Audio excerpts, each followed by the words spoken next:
On the diplomatic front, UN Secretary-General Ban Ki-moon is in Beijing today on a mission to get support for tougher sanctions against Syria. Meantime, the Special Envoy Kofi Annan met with Russian President Vladimir Putin and said they had very good discussions. Mr. Annan said the UN Security Council must agree on a resolution that sends a clear message to Syria that the killing must stop.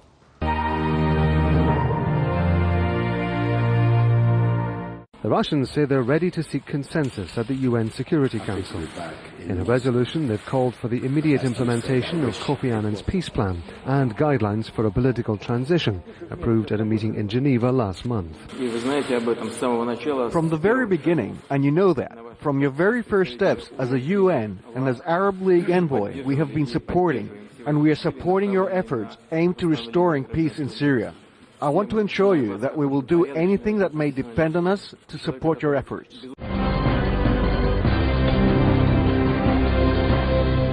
I would hope that the Council will continue its discussions and hopefully find a language that will pull everybody together for us to move forward on this critical issue. Annan did not say if the Russian president reacted positively. Putin is believed to have maintained his stance against sanctions. Russia is expected to continue talks with the US and European countries at the UN Security Council.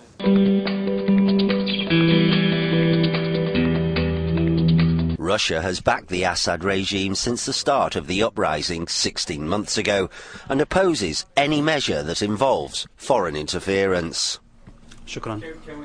We have never advocated the Libyan scenario as such because we know it's a costly one, and this is our message to those countries, and particularly to Russia, who is blocking a decision by the Security Council.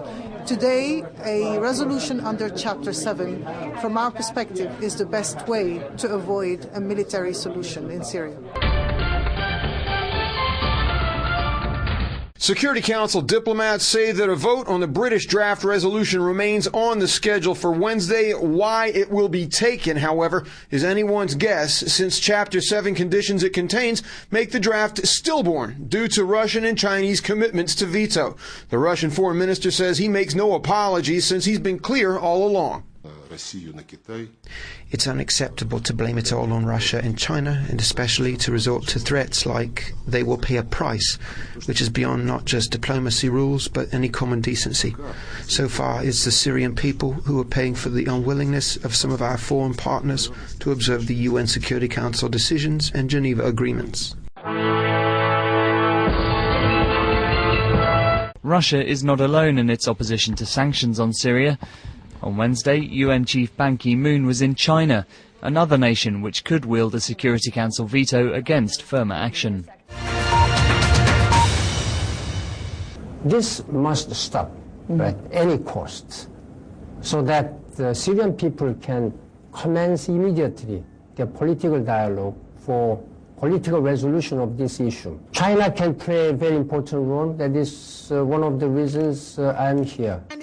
But China and Russia have so far blocked any plans to impose sanctions on the country. The Security Council is due to vote later on a new Syria resolution.